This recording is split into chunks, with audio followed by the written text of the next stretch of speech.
Hello, welcome to more Deep Thoughts in Nature. As a psychology nerd and a hypnotherapist, I have been doing a lot of thinking about ego and a lot of working with ego and a lot of paying attention to my own ego and the ego of others. And I have come up with some very important messages. First of all, a lot of people seem to think that the ego is just an overabundance of confidence. It is not. It is a protection method, and as such, it can show up in any way that your subconscious feels is best protecting you. That means it can show up as making yourself small because you're afraid to be seen. It can show up as people pleasing. It can show up as self-righteousness, which I would argue is just a way to protect yourself from feeling like you are not enough. It can show up as feeling misunderstood and asserting that. It can show up as perfectionism. It can show up in any way in which your subconscious feels is going to help you and protect you. And I do believe that you can become aware consciously of your egoic responses, because I have been doing it for a long time and working on it for a long time. I am a psych nerd and a hypnotherapist because this is something I do in my free time for fun and have my whole life. So I am fully conscious that you can become fully aware of your egoic responses. You can become aware of the subconscious reasons why your ego is being triggered. And if you can become aware of the subconscious reasons, you can begin to understand what it is that you are protecting yourself from.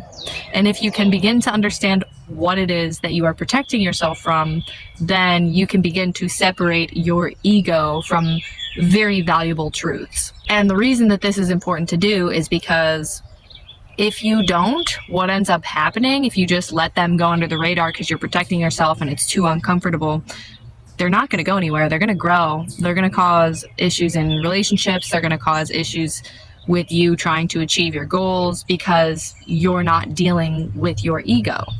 Nature's cool and all, but I'm not a huge fan of mosquitoes.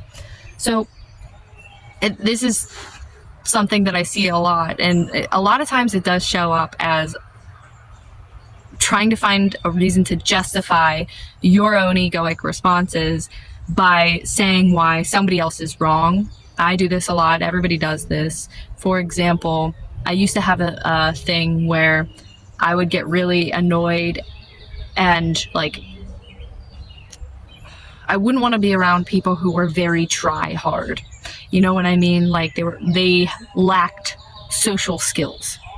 And I would just be like, oh, I don't click with them. I don't like them. They annoy me. And I would get angry. And the reason, if I look at the egoic response there, the reason is because I am neurodivergent. So I struggle with socialization and understanding how to properly socialize with people. That is a deep wound for me. It is a deep, it hits my ego hard and makes me feel like I have to protect myself.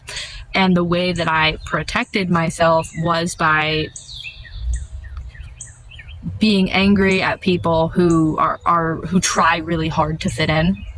And when I was really young, I actually learned this. This is a learned behavior, but when I was really young, I used to try to toughen them up, essentially, which is cringy. But now, separating that from my ego, it's been a while since I've had that problem, but separating that from ego, I'm able to see why I feel like I need to be protected, acknowledge it, and instead I know the valuable truth that I hold, and I have a way that I can help people who struggle with this same issue because I myself have dealt with the ego response.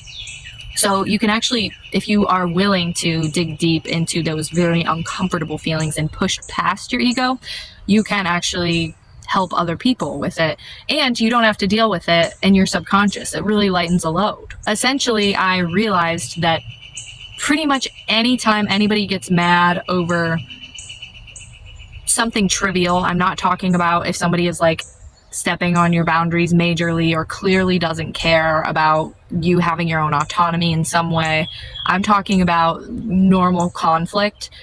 and instances in which people are like, yeah, I just don't get along with that person, I just don't like that person, I'm mad at this person, and you have all these reasons that you justify. And especially if you want to go and talk to somebody else about why you're mad at them so that you can have it validated back to you why you're mad at them, that is an ego response. It is not, it could be your egos bumping up against each other. For example, one of my good friends and I are having our egos bump up against each other every time I talk to them about anything related to healing, because that's kind of how we connected. Was when I was a teenager, I had no idea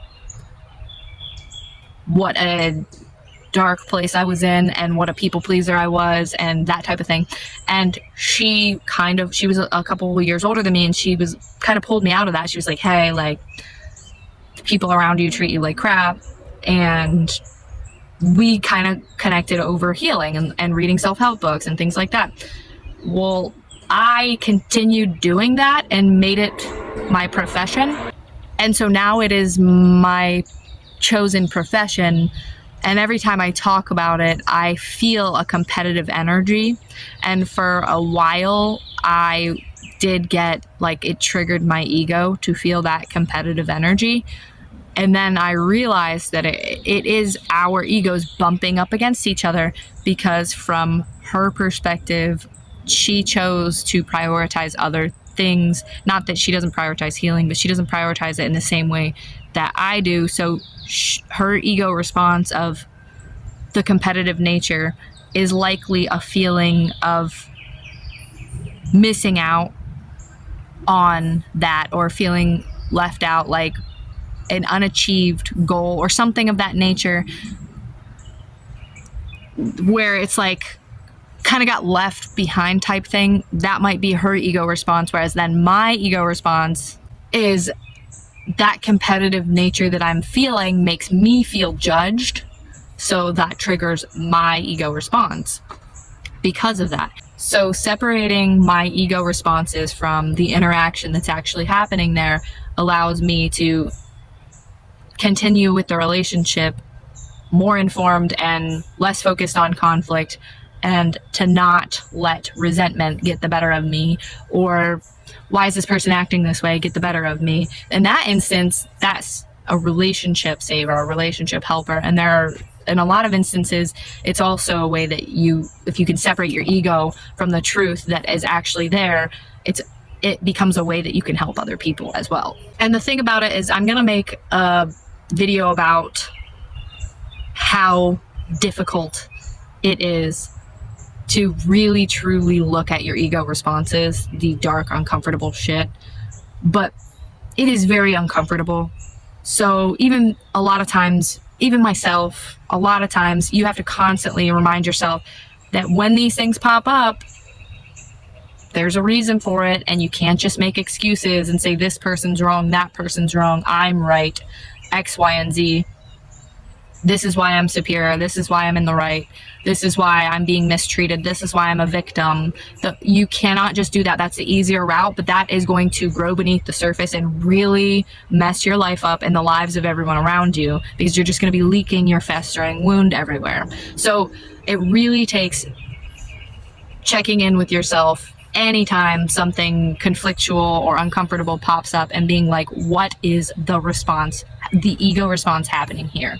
And like I said, I do believe it's possible to become conscious. And the thing is, every time you do this, every time you push yourself past that uncomfortable place, it is a moment of release. And it is a moment, like it feels like a release. It feels like a weight is lifted. It feels like you got some muck off of your energy, and it changes your life. It changes the way you treat people. It changes the way that you feel on a day-to-day basis in small ways. So it's like really worth it if you can just push yourself past that point of uncomfy, essentially.